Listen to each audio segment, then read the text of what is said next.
미국에서 열린 LAFC와 세인트루이스 경기에는 손흥민과 로만 비르키와의 6년 만의 격돌이 화제가 되었습니다. 챔피언스리그에서 자신에게 치욕적인 실점을 하게 만들었던 손흥민을 다시 만나게 될 것이라는 예상을 누가 했겠습니까? 하지만 분데스리가 최고의 골키퍼로 리그 선두로 팀을 이끌었던 비르키를 고통스럽게 했던 손흥민을 다시 만났습니다. 오늘은 바로 세인트루이스의 골키퍼 로만 비르키와 손흥민의 운명적인 재회, 그리고 또다시 벌어진 치욕적인 실점 상황에 대해 자세히 다뤄보겠습니다. 손흥민의 미국 이적 후 과거 인연이 있었던 선수를 만난 스토리는 큰 화제가 되고 있습니다. 손흥민이 토트넘을 떠난 요리스를 미국에서 다시 만나게 된 상황.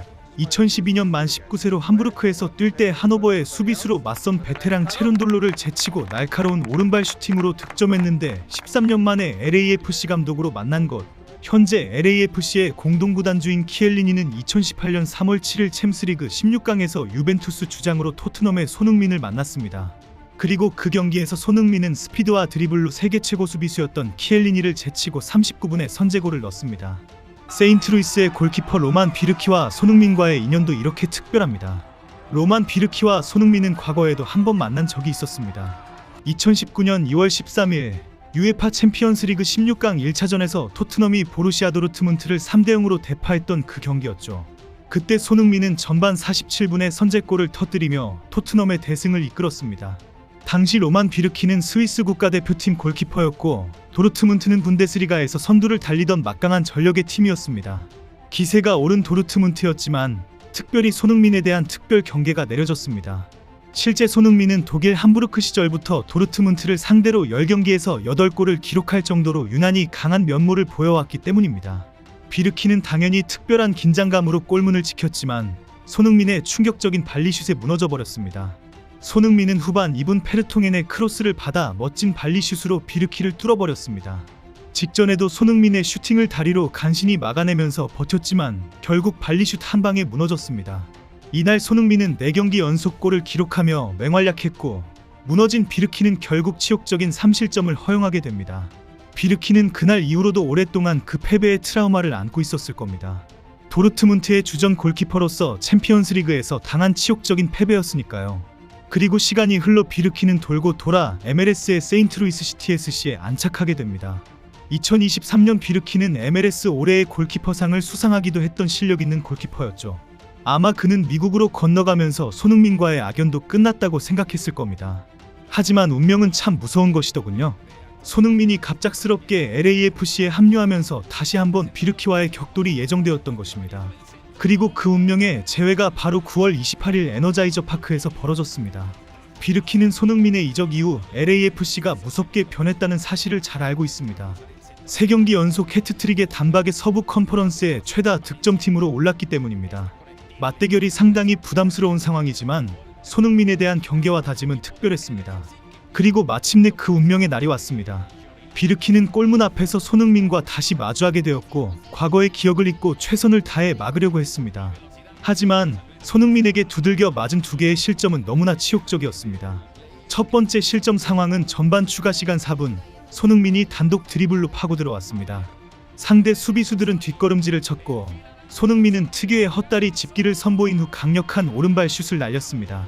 비르키 골키퍼는 분명히 왼쪽 모서리를 완벽하게 커버했다고 생각했을 겁니다. 하지만 손흥민의 슛은 너무나 빨랐습니다.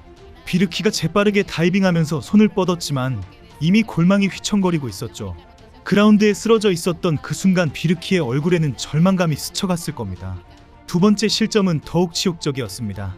후반 15분 손흥민이 페널티 박스 내 중앙에서 공을 잡았습니다. 여러 명의 수비수들이 앞을 가로막고 있었고 비르키도 집중하고 있었죠. 손흥민은 마치 수비수와 골키퍼의 마음을 읽는 것처럼 천천히 움직였습니다.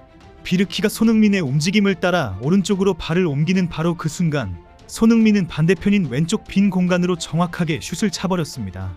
이 장면에서 비르키는 다이빙조차 하지 못했습니다. 손을 뻗어보지도 못하고 그대로 얼어버린 채 실점을 당하고 말았죠. 손흥민은 단순히 수비수 7명만 상대한 것이 아니라 골키퍼 비르키의 심리와 움직임까지 완벽하게 파악하고 있었던 겁니다. 그 치욕적인 실점 이후 비르키의 반응은 정말 안타까웠습니다. 그는 골대를 향해 주먹을 휘두르며 자신에게 그리고 수비수들에게 분노를 표출했습니다. 과거 도르트문트에서 당했던 그 악몽이 다시 한번 되살아난 것처럼 보였습니다. 오늘 경기에서 손흥민을 밀착 마크했던 수비수도 결국 교체를 당하고 말았습니다. 그 수비수는 손흥민에게 부상을 입힐 정도로 강하게 몸으로 부딪히고 붙잡으려고 했지만 결국 손흥민을 따라잡지도 못하고 자유롭게 뛰도록 놓쳐버렸습니다. 완전히 실패한 수비였죠. 손흥민의 LAFC 이적 이후 변화는 정말 놀라웠습니다. 연일 최고의 기록들이 쏟아져 나오고 있었거든요. 손흥민은 7경기에서 6골을 기록하며 3경기 연속 득점을 이어가고 있었고 오늘 경기에서는 시즌 7호 8호 골까지 추가하며 8경기에서 8골 3도움을 달성했습니다. 특히 주목할 점은 손흥민과 부안가의 환상적인 조합이었습니다. 최근 6경기에서 이 두 선수가 17골을 모두 책임졌다고 하네요. 말 그대로 화염방사기 같은 득점력을 보여주고 있다는 표현이 미국 매체에서 쏟아지는 이유입니다. 이런 엄청난 득점 행진 앞에서 상대 골키퍼들과 수비수들은 매 경기마다 치욕을 당하고 있습니다. 도저히 막을 수 없어서 멍하니 쳐다보기만 하는 상황이 반복되고 있죠. 경기 후 정상빈의 인터뷰도 인상적이었습니다.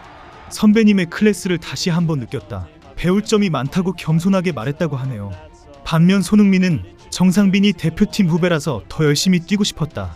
하지만 경기에서는 상대가 없다. 최선을 다해 뛸 뿐이다라며 프로다운 모습을 보여줬습니다.